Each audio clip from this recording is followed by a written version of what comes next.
gua ngerasa kayak monitor gua nih kayak kurang nyaman gitu ya, karena ada suara kresek-kresek dan meleduk-meleduk gitu. Gimana sih kalau di telinga lu ada suara terus kondisi dan suasananya udah sangat-sangat berbeda. Dan ini salah satu konser yang sangat menakutkan buat gue.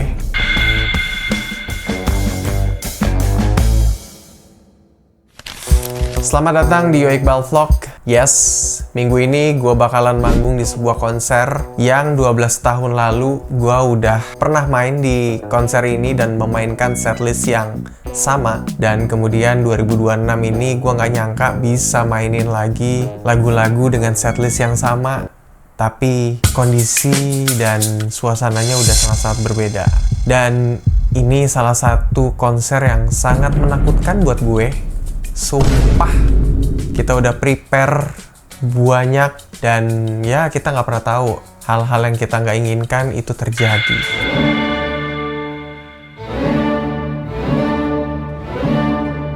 Yes, jadi 25 April kemarin gue main di sebuah konser 40 tahun Eros Djarot. Mungkin kalau nyebut nama Eros Djarot, kakek nenek, bapak ibu lu pasti udah nggak asing lah dengernya. Karena beliau adalah salah satu hitsmaker di Indonesia dari tahun 80-an dan salah satu produser film yang hits banget di tahun 80-an, Badai Pasti Berlalu. Sampai hari ini lagu Badai Pasti Berlalu itu banyak di remake. Dari mulai aslinya itu Chrisye yang bawain. Aslinya namanya Tante Berlian Huta Huruf. Terus yang kedua di remake lagi sama Chrisye. Terus yang ketiga di remake lagi sama Ari Lasso. Terus di remake lagi sama Mas Once ya kalau nggak salah ya. Ya pokoknya searching deh, Badai Pasti Berlalu. 12 tahun lalu gue mainin setlist ini bersama dengan produser aslinya. Jadi masih ada geng-gengnya Om Eros Djarot gitu lah ya, kayak Om Yogi Suryo Paryogo, almarhum. Beliau adalah salah satu produser top di tahun 80-an. Mungkin kalau nggak ada geng kayak Om Chrisye, Om Eros Djarot, Yogi Suryo Prayogo, Faris RM, itu musik Indonesia nggak akan jadi kayak gini sih menurut gue ya. Ya, mereka tahun 80-an bisa bikin lagu sebagus itu dengan sound yang masih dipakai sampai hari ini juga soundnya. Itu luar biasa ya. Wah, gila sih. Itu one of the best experience di karir musikku, karena bener-bener latihan. Aku selama jadi musisi ya baru kali itu menjalani latihan puluhan kali untuk main satu show. Pernah lihat video ini nggak? Yang lagu Angin Malam yang nyanyi Mas Once.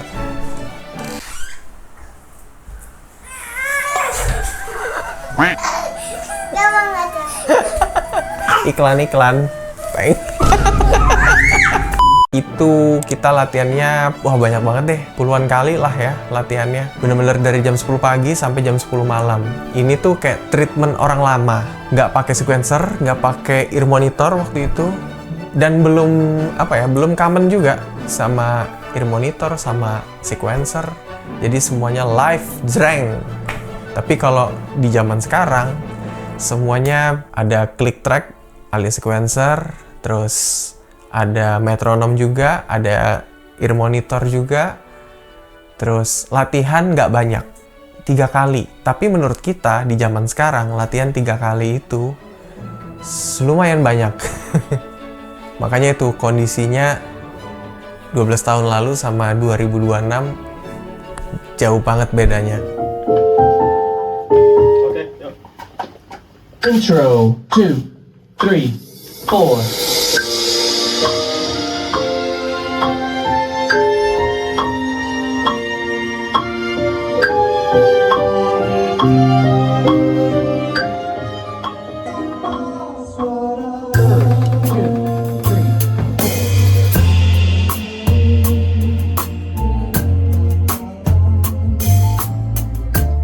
Kali ini kita didirect sama Yang Jai dan Demas Narawangsa.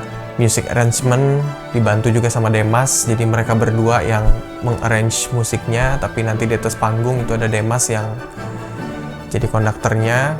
Jadi kalau ada konduktor ya kita di sini main based on konduktor. Bukan kayak ngeband ya. Bukan. Kalau ngeband tuh kan memang jati diri lu, signature lu harus keluar. Tapi kalau misalnya lu main di orkestra atau ya based on leader band, itu lu harus mengikuti apa yang diinginkan sama konduktornya. Jadi di sini gue seberusaha mungkin untuk main rapih. Tapi memang kesulitannya kepala gue nih udah terlalu nempel sama yang versi originalnya yang dulu gue mainin sama Om Yoki. 12 tahun lalu tuh bener-bener bikin semua materinya masih ada di kepala gue ya. Gue tipe orang yang males menghafal kalau gignya cuma 1 kali.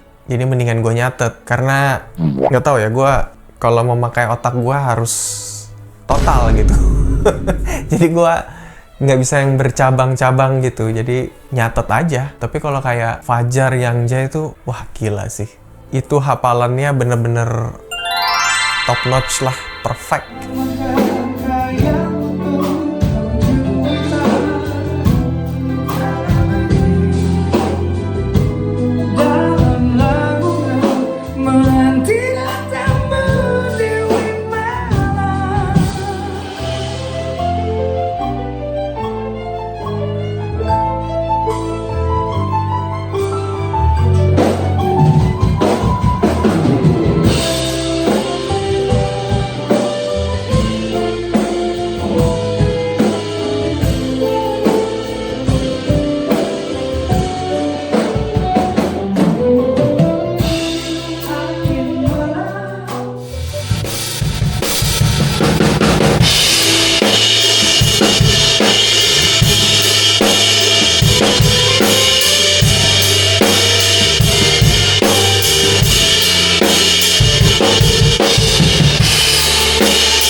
Saya mungkin lebih cocoknya kayak I'm a dreamer gitu kan. Jadi kalau ditanya musiknya harus gimana, ya nggak tahu gitu kan. Serah kamu, saya serahkan semuanya pada kamu. Bagaimana kamu menginterpretasikan gitu ya. Kalau saya buat pasti beda lagi ya kan. Jadi saya serahkan semuanya, ini selera kamu. Jadi kamu bikin 3/4, 4/4, 5/4 terserah ya. Itu interpretasi kamu. Dan saya nggak suka kalau lagu perkara itu diganggu ya. Saya tidak akan mengganggu kamu.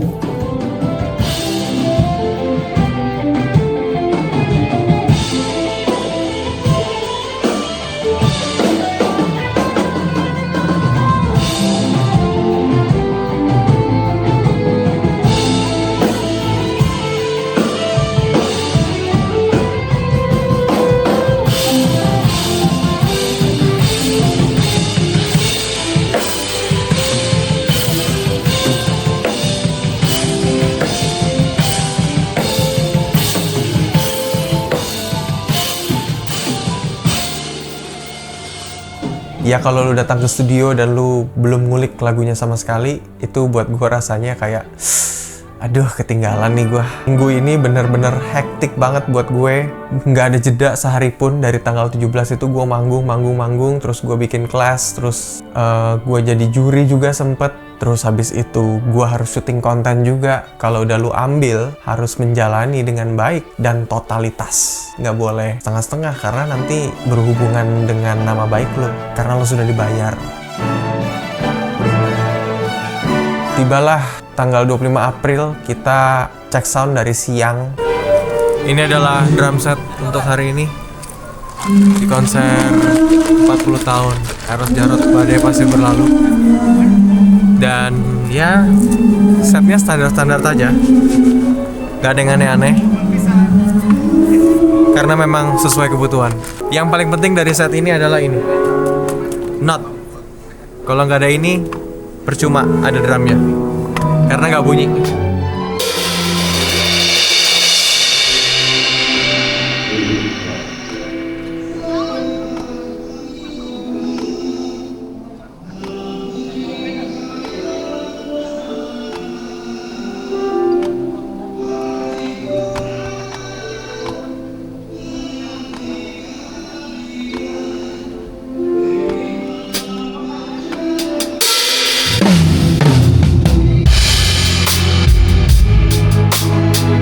Terus pas cek sound itu, gue ngerasa kayak monitor gue nih kayak kurang nyaman gitu ya. Karena ada suara kresek-kresek dan meleduk-meleduk gitu. Gimana sih?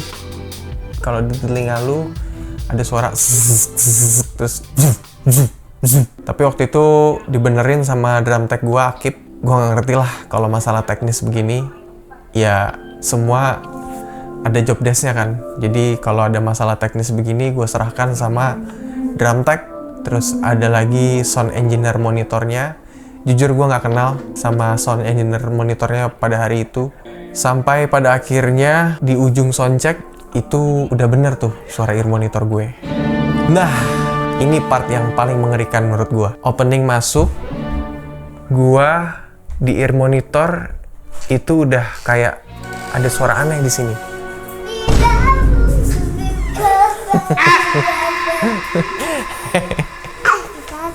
Nah, iklan lagi.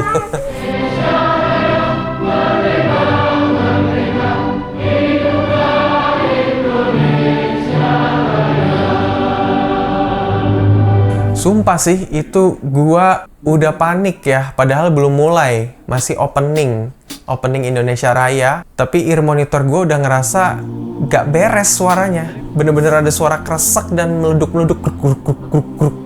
Terus mati hidup gitu. Cuman gue pikir, ini kan masih musik playback ya, jadi yang gue denger harusnya gak masalah sih harusnya. Terus gue sempat minta cek klik sama Gole, pemain sequencer.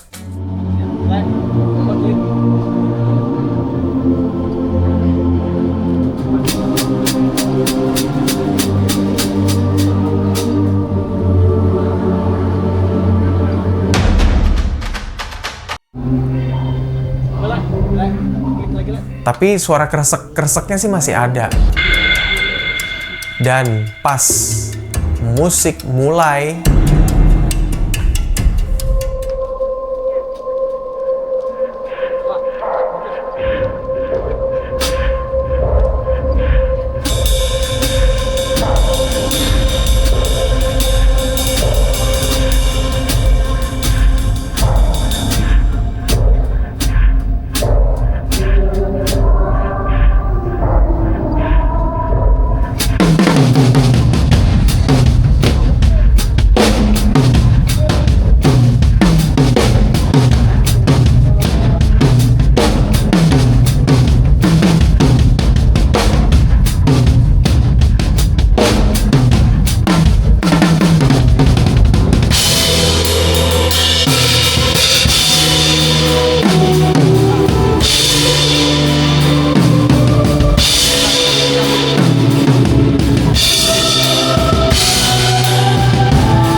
mati ear gue.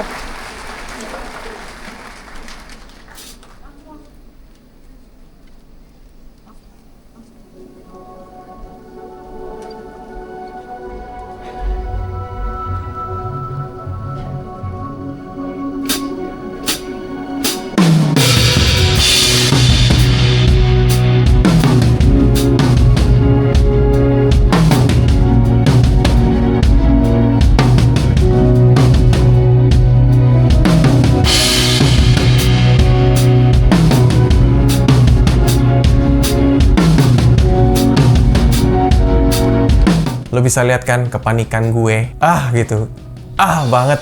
Dan gue salut banget buat semua tim produksi yang sigap buat menangani ini. Gue nggak kebayang sih kalau nggak ada tim produksi gitu ya. Misalnya ini terjadi sama ya band yang tidak punya tim produksi gitu, nggak punya technician. Kalau ada masalah begini gimana? Gue nggak kebayang sih, sumpah.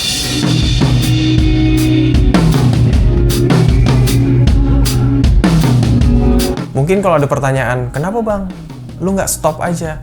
Ya karena kendali untuk menyetop itu bukan ada di gue, Sekali lagi, yang gue bilang di awal tadi, ini based on konduktor atau penyanyinya. Jadi as long penonton masih oke, penyanyi masih oke, terus si konduktor juga masih merasa oke, ya udah jalan terus. Padahal itu krusial banget sih, gue nggak denger apa-apa. Ini si Akib tadi nepok-nepokin dada gue. Jadi dia bawa 2 spare body pack yang dia pegang. 1 spare yang gue pakai itu udah rusak. Karena si Akib yang denger suara metronomnya dan monitornya. Jadi dia nepok-nepokin dada gue. Akhirnya kejadian juga ya yang kayak video di Instagram itu. Dan itu nggak enak banget, sumpah nggak enak banget. Itu terjadi di setengah show. Bayangin, lagunya ada 15. 8 lagu itu yang lo denger ya suara kresek-kresek, suara meledak-meledak, terus mati. Ya dibilang bad mood banget, pasti bad mood banget.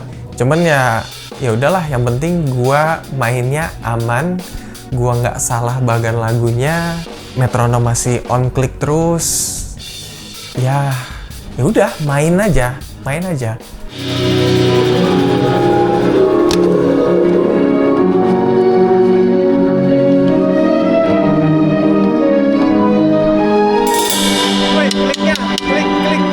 Klik metronom.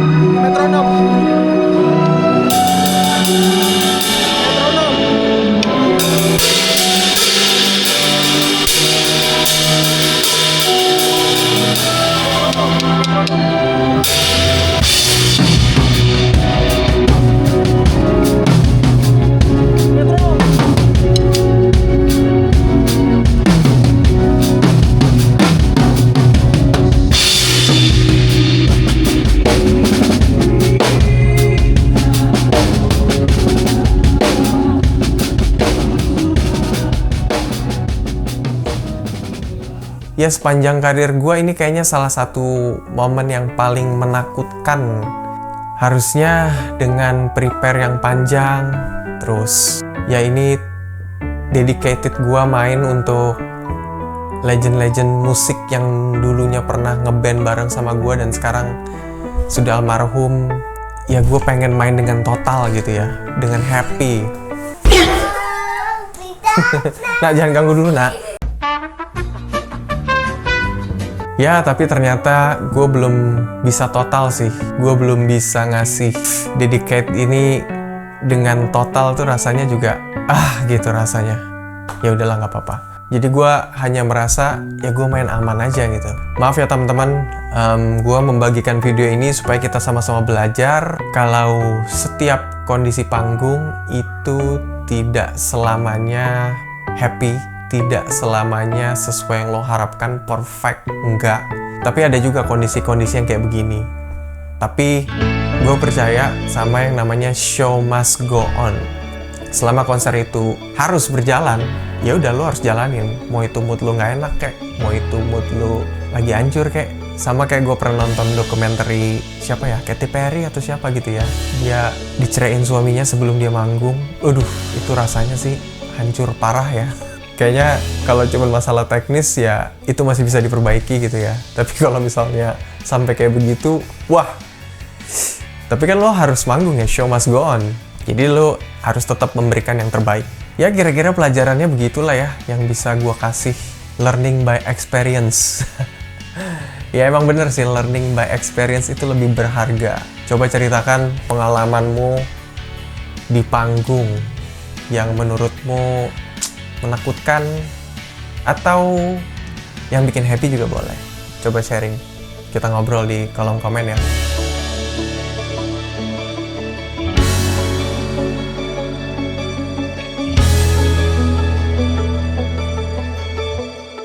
Besokan harinya setelah konser tanggal 26 April gue ngajar di masterclass drum Purwacaraka Musik BSD. Masterclass ini akan berlangsung lagi nanti di Semarang tanggal 10 Mei. Di masterclass ini kalian nggak cuman bengong nontonin gua main drum, tapi kalian di sini juga mempraktekkan langsung. Makanya peserta yang ikutan masterclass ini gue suruh bawa drum pad dan stick supaya mereka bisa mempraktekkan langsung materi-materi yang gua kasih. Gue tuh kadang suka bingung ya, nontonin moderatornya atau coachnya lagi ngejelasin, terus main, terus gue kadang suka perhatiin pesertanya gitu. Mereka belum tentu ngerti loh. Kenapa ya? Ya itu jadi salah satu keresahan gue sih. Makanya gue bikin cara baru di masterclass gue. Karena yang masuk ini berbayar, jadi mereka pulang minimal paham dengan materi-materi yang udah gua kasih. Ya kalau nggak paham juga minimal mereka sudah mempraktekkan gitu. Jadi kayak lu pulang dari fitness, nge-gym, lu lupa mungkin gerakan-gerakannya, tapi lu merasakan tadi manfaat dari gerakan-gerakannya. Kira-kira begitulah.